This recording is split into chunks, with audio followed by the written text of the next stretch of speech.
recently, and awesome to be here. This is actually my first time at this particular conference, so pretty excited.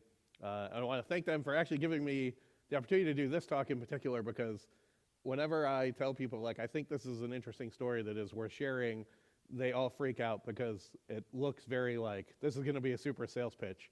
And some people in the community do know me. I've been around for quite a long time. And I'm like, I'm not really a sales guy. Like, I wouldn't go out and talk about something I really hated, I guess, but I also am not, not trying to like drive it home that hard. So the story here really that I wanted to talk about, and the thing that I found interesting, was that the story of Postgres and Amazon, it actually goes back quite a long time. Over a decade has been the relationship of Postgres and Amazon. And I've been in this community now for over 2 decades, so I have kind of watched it, but I've watched it from the outside. I've actually only been at Amazon a little over a year now. So I will tell you honestly, like, I don't really know how Amazon works. Like, I'm trying to figure that out. It's a very big org chart, as you can imagine. So, I don't totally get it yet, but it sort of afforded me the opportunity now that I could tell this story of Postgres and Amazon and that relationship, because now I work at Amazon. So, right, like, I can stand up here and I've got a little smile on the side of my shirt, so I can tell this story and I don't have to worry about it, even though it's probably more of an outsider's view than an insider's view. So you might wonder, okay, so where does this story actually begin? And this actually starts like way back in 2013 with this thing called Amazon Redshift. And I don't know how many folks know like what Redshift is at all, or what is the relationship with Postgres, but Redshift it's actually based on an old Postgres fork. And there's been many debates about how old was that fork, somewhere between 8.0 and 8.3, and it's kind of drifted from there, was when it was forked. And it wasn't forked by Amazon, it was forked by another company. And they wanted to basically take Postgres and how do I make it work for more analytical workloads, right? It's very like online transaction-based database, regular community Postgres. And you've seen this with other databases, like Greenplum is a good example, where they take the Postgres thing and then they change the internals and try to make it something different. I believe the company that did that was Paracel, and they got bought by somebody else, who then got sold by something else, and then bought by, how companies do that stuff. Eventually this thing lands at Amazon, and in 2013, like, they cleaned it up, they put a polo on it, and they're like, here to the world, like, it's Amazon Redshift, congratulations, we have this thing. So they launched this out, and I took note of this at the time within the community. I kind of pay attention to these things. And I was looking like, so what is the relationship of Amazon? Because even back then, right, 10 plus years ago, Amazon's a pretty big company in the world, right? Like, they're doing a lot of stuff. Most people know who they are. And I'm thinking the current relationship of Amazon with the Postgres community, if you want to think about it that way, is they have another service that's already out there called RDS for MySQL. And now they've launched this like proprietary fork of Postgres. And I'm thinking, this is not the relationship that I would like Amazon to have with the Postgres community. And I don't know what their opinion is of it, but I'm sort of like skeptical about everything that I see from Amazon at this point. But it's like, and I guess I'll mention like these QR codes, if you want to like see the full sort of talk, they'll be in there, and I'll have the slides available, so you don't have to like hit every QR code as we're going along.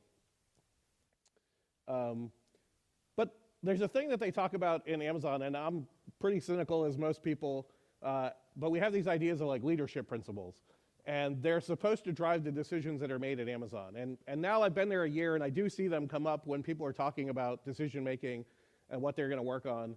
And one of the ones they have is customer obsession, right? You hear this if you talk to Amazonians for any amount of time. They talk about like, what does the customer need? How do we make the experience better for customers? How can we improve our solutions? And one of the feedback they kept getting on this RDS for MySQL thing was like, when are you going to have a Postgres version, right? And I was kind of wondering, yeah, when are they going to have a Postgres version? Because to me, like, I thought that was an important step, for more so actually, honestly, for Postgres. We could see how many people were adopting RDS MySQL, and I thought if we ever get a Postgres version, I think it'll be great.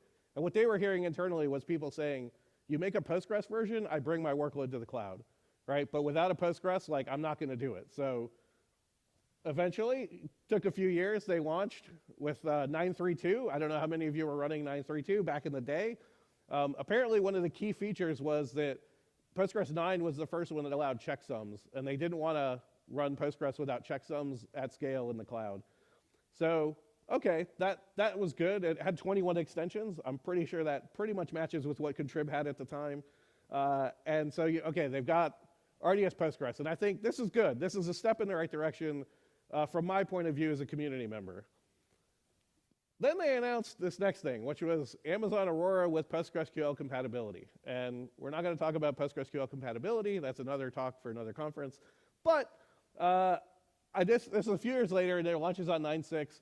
And basically the idea is that they had this thought that, like, okay, we can run regular Postgres, right, based off the community code and all that.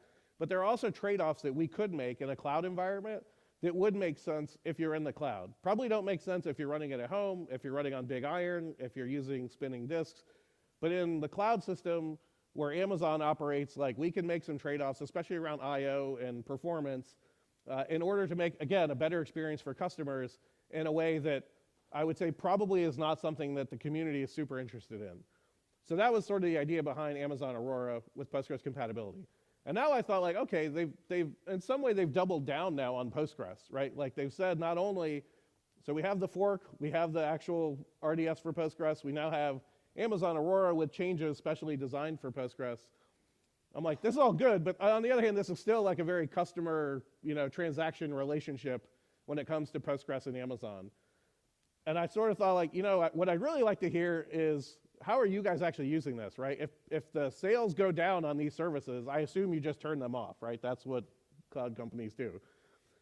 And then we got the announcement in 2019 where they actually migrated off of Oracle. And this was the big one for me, that I said, okay, they actually are now running the thing. They're basically betting their business on Postgres' long-term future, right? Because they're saying, we can get off of Oracle, we can go to Postgres, and we can run Postgres for the foreseeable future and make sure that thing is going to work for us. It wasn't just Postgres that allowed them to get off Oracle. They did use some other services that they have. But these numbers, I thought, I mean, they're pretty insane in some level to me.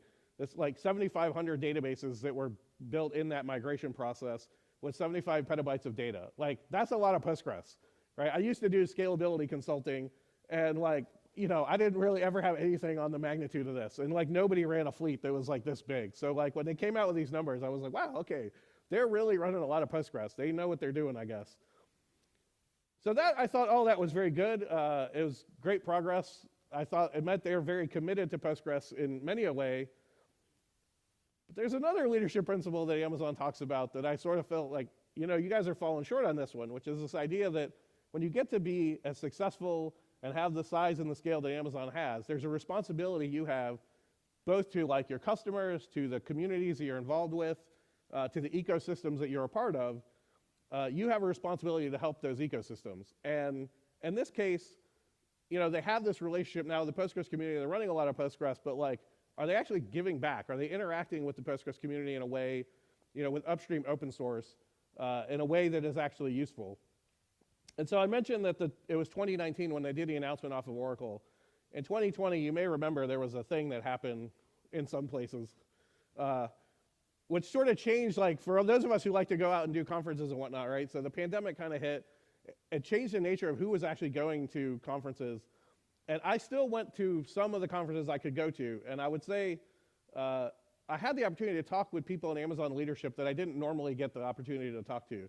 And I don't want to say, like, I told them this and, like, it all changed. But since I get to stand here, I get to be the hero of my own story. So I had some conversations with them. And basically, I had folks that they would come up to me and just say, like, how do we get a better relationship with the Postgres community? We feel like we're doing a lot. We're trying to contribute and all this stuff. But we know there's a friction there.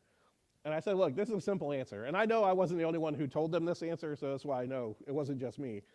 But I said, basically, your relationship is not going to be good until you have full-time, 100% dedicated Postgres upstream contributors on your payroll, like putting features into community open source Postgres. Like, that is the only way. Because there are a lot of companies out there who are doing it that are a fraction of the size of Amazon. So you guys have to step up and do that, or else there's always going to be a friction. And lo and behold, they decided to launch this thing called the Postgres Contributors Team. And the guy in the slide here is actually my boss, is Joe Conway.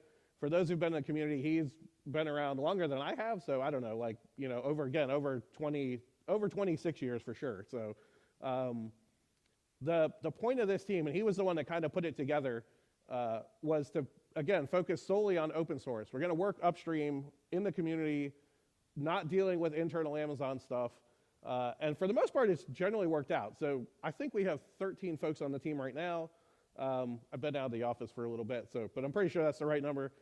10 of whom are major contributors, 7 of whom are committers in the Postgres project. A couple folks on the security team and the sysadmin team, so those are some of the underlying organizations in Postgres. And we're also now the leading conference sponsor. So we're trying to sort of support these communities around the world. You know, one of the ways we can do that is through conference sponsorships to give them space in order to sort of grow the local communities. I like to say there's this chart here you can see where there's this giant upswing, and I like to say that that's the Amazon stock. As soon as they launched the contributors team, it's actually the number of commits that went into the core Postgres from Amazon. So you can see like there were some before this team launched, and then as soon as the team launched, right, like it really goes up there, and we really start contributing back. So I don't want to like belay. I thought I would highlight a few. These are sort of like my favorite ones. I think in Postgres 17, let me go back a second. So when they launched this, so this was like 2021, 2022-ish timeframe. At the time, actually, Joe came to me and he said, hey, we're putting this team together at Amazon. We're going to focus on upstream open source. You know, we'd love for you to come be a part of it. And I said to him, like, you really think Amazon's going to be able to do open source correctly? Like, I'm skeptical, man. I'm like, if you're still there in 3 years, you give me a call and I'll come join the team. So I turned him down at the time. So they started working, and then actually this one really, like this change in vacuum, they changed the way that dead tuple management works, which I don't want to get super into the details. Actually, I have another talk on that. But I was super excited. They implemented radix trees in the back end, and they were able to put that in Postgres 17, and it like really changed how vacuums on large tables work. And I think like just was a significant change for very large workloads in Postgres. So I was excited about that. That got me actually paying attention to the team and what they were doing.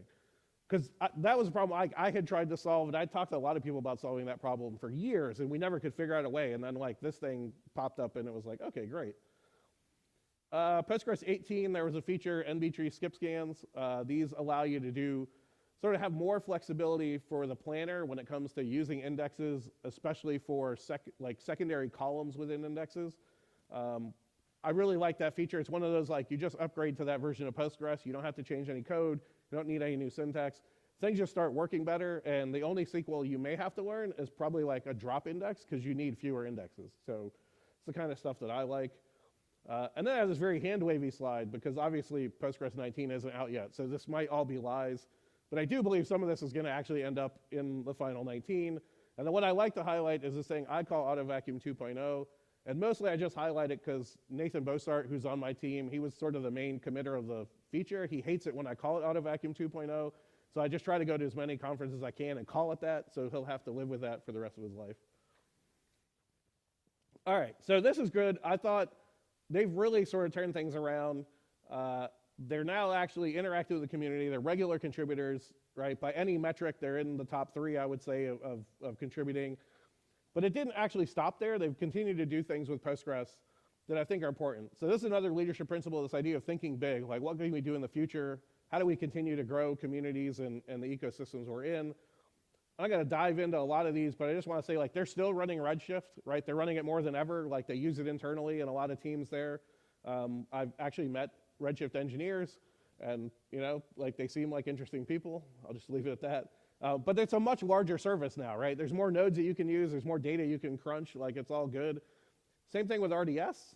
We now actually support version 11.22, although please don't come to me with like, how do I get 11 Postgres into your RDS?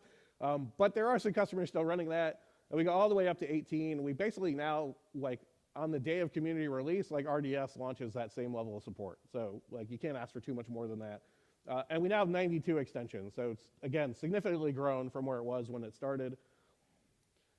There's now more Amazon Aurora, and there's actually more versions of Amazon Aurora, again, making different trade-offs, like all within sort of the Postgres viewpoint of like how databases should work. So you don't have to go to like a NoSQL thing to get, you know, different sharding capabilities in your database. You can kind of still do it in a thing that looks like Postgres.